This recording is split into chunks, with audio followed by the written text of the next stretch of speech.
Halo, selamat malam semua. Jumpa lagi bersama Febrianto Story di cerita malam selepas lelah. Apa kabar teman-teman? Semoga selalu bahagia dan tidak akan pernah lelah menjalani hari teman-teman semua ya. Ada yang sudah lelah kah?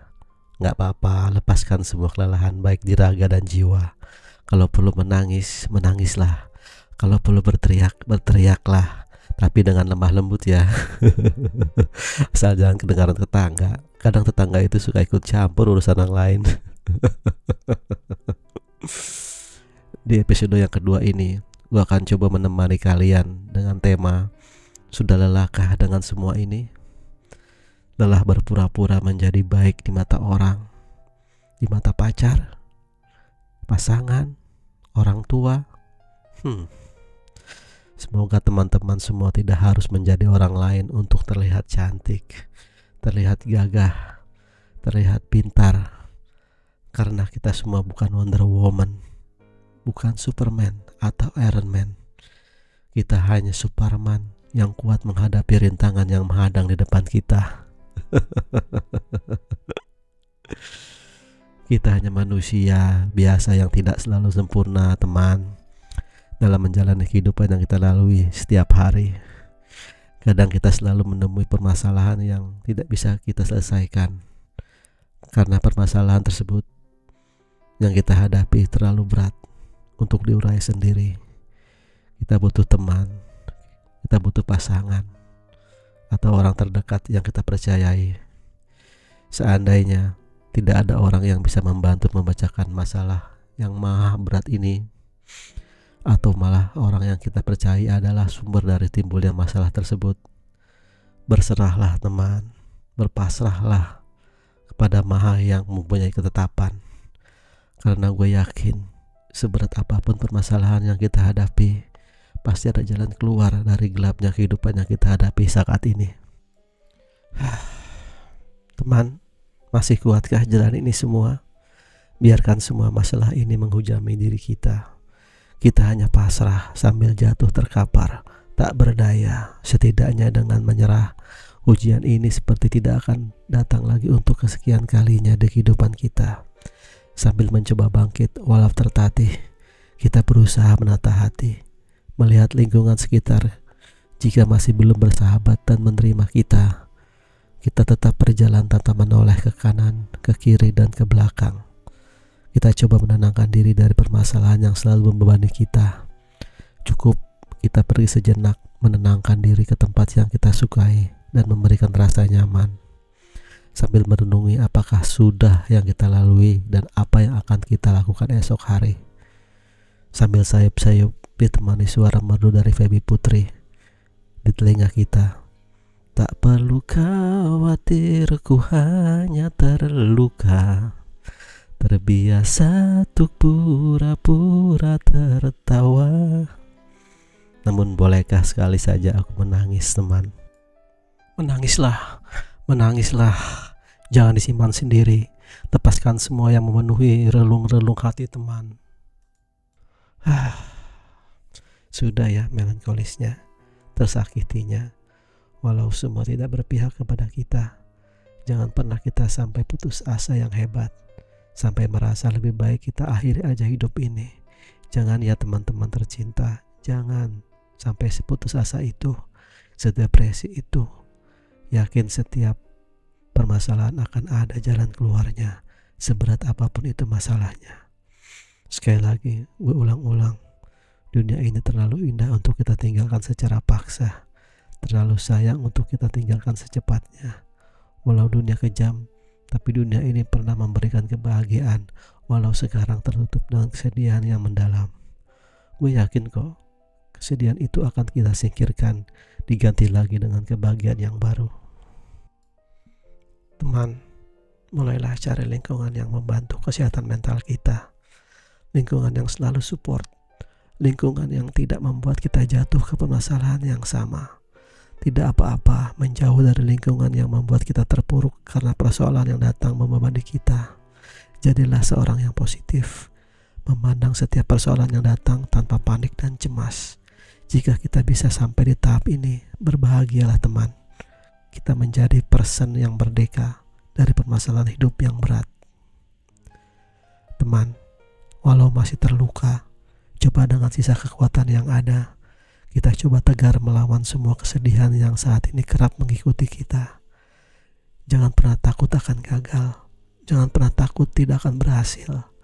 Setidaknya kita sudah berusaha sekuat tenaga yang kita punya untuk merubah kesedihan menjadi kebahagiaan yang setiap hari kita dambakan. Teman, jangan pernah berhenti mencari kebahagiaan itu, walau harus melewati jalan yang terjal.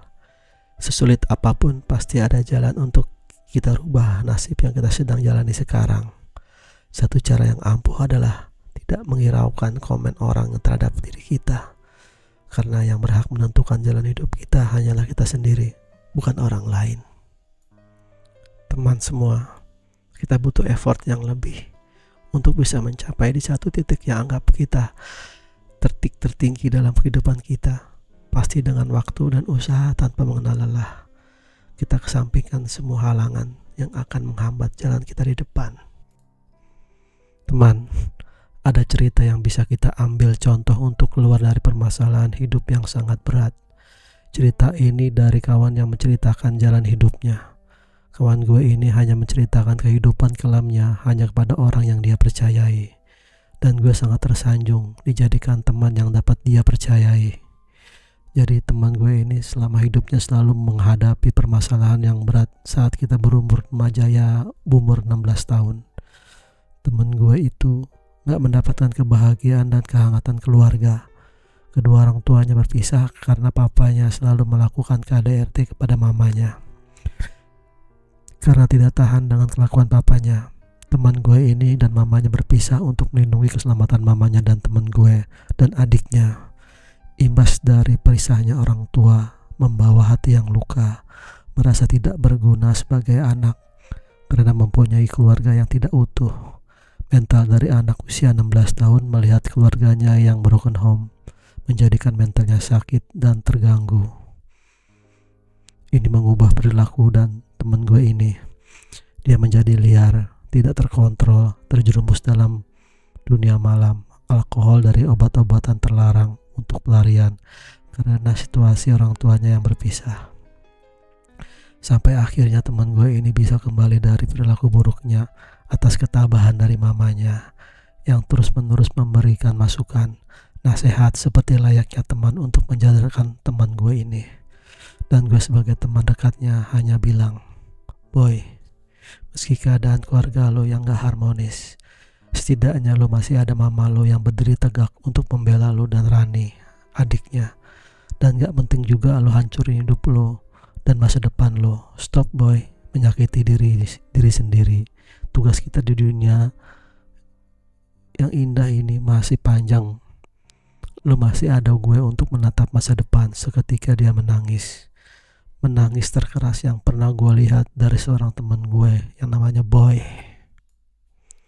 Jadi teman, kalau masalah ini terjadi juga kepada teman-teman semua yang sekarang mendengarkan konten audio gue ini, please berhentilah untuk menyalahkan diri sendiri, menyakiti diri sendiri karena gagalnya keluarga. Teman-teman semua, bukan berarti kiamat. Orang tua kita yang berpisah pasti ada alasannya untuk mengambil keputusan tersebut. Komen di kolom komentar ya teman, untuk melepaskan masalah yang terberat sekalipun. Gimana dadanya? Masih sesak, masih belum bisa menerima keadaan yang sekarang. Lelahnya masih belum hilang. Gak apa-apa kok, butuh waktu untuk menghilangkan itu semua. Butuh waktu menyembuhkan luka yang masih tergores di relung hati yang terdalam. Yang penting adalah lo masih ada titik kecil api semangat di sudut hati lo yang gelap. Kalau terus dikobarkan api semangat itu akan semakin menjadi besar dan mendapat menerangi hati yang gelap ke tempat yang terang benderang, penuh harapan, penuh cita-cita meraih segala kebahagiaan tanpa menyakiti orang lain. Gue pikir me time itu perlu loh untuk sejenak melarikan diri dari ruwetnya permasalahan yang ada. Hanya sekedar pergi sendirian, menyusuri tempat perbelanjaan, atau ke tempat pegunungan dengan hawa yang sejuk membuat hati kita sedikit lapang, atau ke pantai melihat temburan ombak yang memecah karang. Kita bisa meneriakkan kata-kata yang bisa membuat hati kita lega, Karena jika kita tidak sanggup menceritakan masalah kita kepada orang lain, hanya kita sendiri yang bisa menyelesaikannya. Lampiaskanlah kepada alam sekitar, karena sebuah teriakan panjang membuat kita plong sampai adanya teguran. Kenapa mas mbak stres kah? Mau tahu aja urusan orang loh. Febrianto Nugroho pamit di Febrianto Story di cerita malam selepas lelah. Udahan dulu ya melo-melonya dan nangis-nangisnya. Next episode kita harus ceria dan bahagia. Dadah semuanya.